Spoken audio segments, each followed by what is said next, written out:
Bismillahirrahmanirrahim. Alhamdulillahilladzi arsala rasulahu bil huda wa dinil haq liyuzhirahu 'ala ad-dini kullihi wa kafa billahi syahida. Asyhadu an la ilaha illallah wahdahu la syarikalah wa asyhadu anna Muhammadan abduhu wa rasuluhu allazi la nabiyya ba'da. Wa qala Allah ta'ala fil kitabil karim, a'udzu billahi minasy syaithanir rajim. Kaifa takfuruna billahi wa kuntum amwata fa ahyaakum thumma yumitukum thumma yuhyikum thumma ilaihi turja'un. Sami'na wa ata'na ghufranaka rabbana wa ilaikal masir.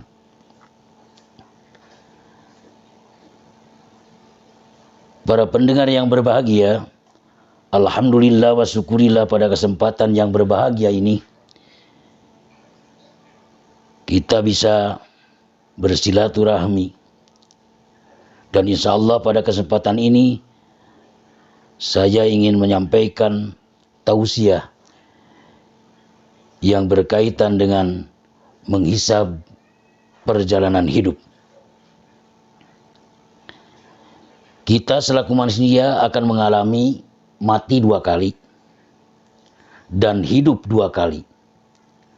Prosesnya mati, lalu oleh Allah dihidupkan, lalu dimatikan lagi, dan setelah mati Allah menghidupkannya kembali.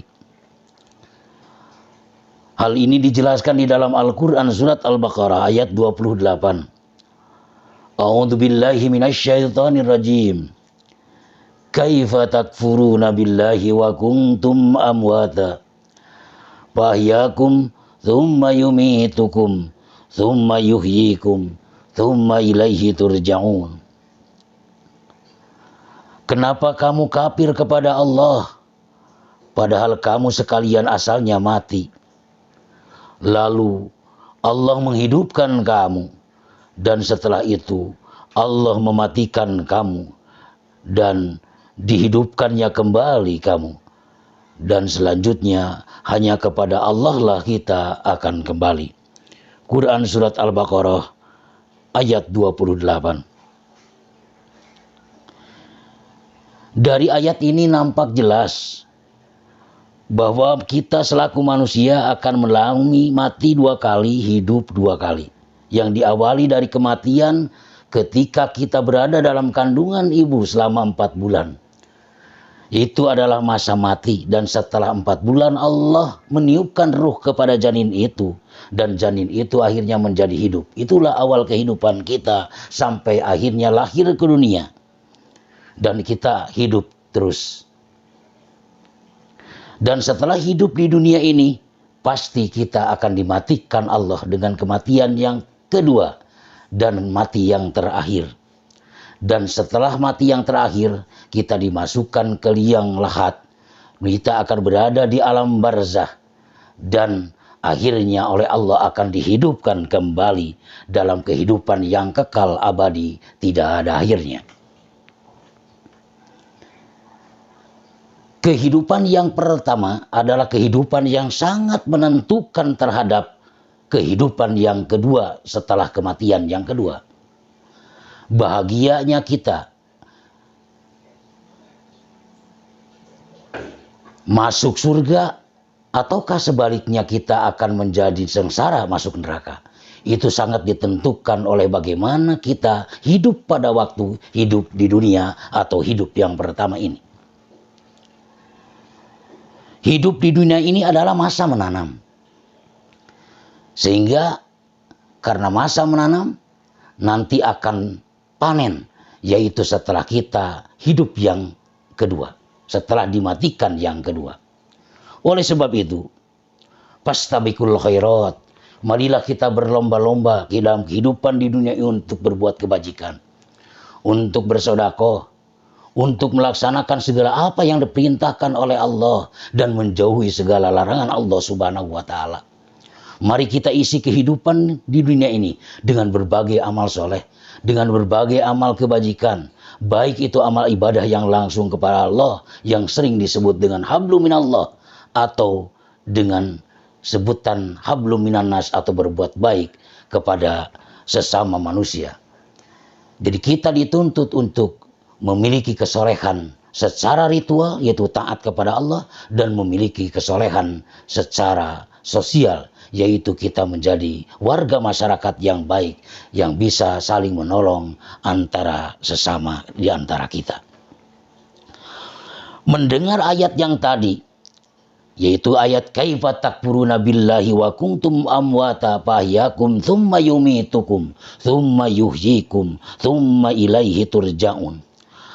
Orang-orang kafir ramai-ramai datang ke kuburan kuno, kuburan yang sudah menaun, dia menggalinya, dan ditemukannya tulang belulang yang sudah bercampur dengan tanah, lalu dibawa ke hadapan Rasulullah, lalu dilemparkannya kepada Rasulullah sambil dia berkata, wahai Muhammad, bayyuhil idoma wa yarumim, apakah mungkin tulang belulang yang sudah bercampur dengan tanah ini bisa hidup kembali? Rasulullah Shallallahu Alaihi Wasallam menjawab dengan firman Allah, Kul yuhyihalladzi ansha'aha awwala marrah. Ceritakan oleh kamu Muhammad, katakan oleh kamu Muhammad, bahwa yang menghidupkan kamu itu adalah Tuhan yang menghidupkan kamu di waktu kamu berada dalam kandungan yang pada waktu itu dalam keadaan mati. Pendengar yang berbahagia, karena kehidupan yang pertama ini sangat menentukan kepada kehidupan yang terakhir, yaitu kehidupan negeri akhirat yang tidak ada akhirnya. Maka marilah kita sama-sama pandai-pandai menghisap diri, mengoreksi keadaan diri kita. Apakah kita sudah bisa berbuat kebajikan? Apakah kita sudah banyak beribadah kepada Allah? Atau sebaliknya kita lebih banyak berbuat maksiat, jauh dari aturan Allah Subhanahu wa Ta'ala.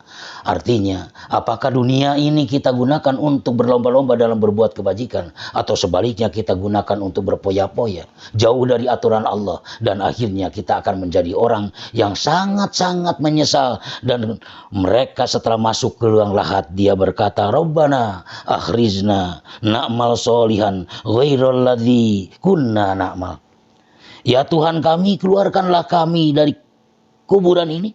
Niscaya kami akan mengerjakan amal yang soleh berlainan dengan yang telah kami kerjakan. Quran Surat Fatir ayat 37. Mudah-mudahan kita sekalian termasuk manusia-manusia yang lebih banyak amal soleh dibandingkan dengan amal salahnya. Dan kita termasuk manusia-manusia yang mendapatkan husnul khatimah atau kembali kepada Allah Subhanahu wa Ta'ala dengan membawa banyak amal kebajikan. Rabbana atina fid dunya hasanah wa fil akhirati hasanah wa qina adzabannar. Wassalamualaikum warahmatullahi wabarakatuh.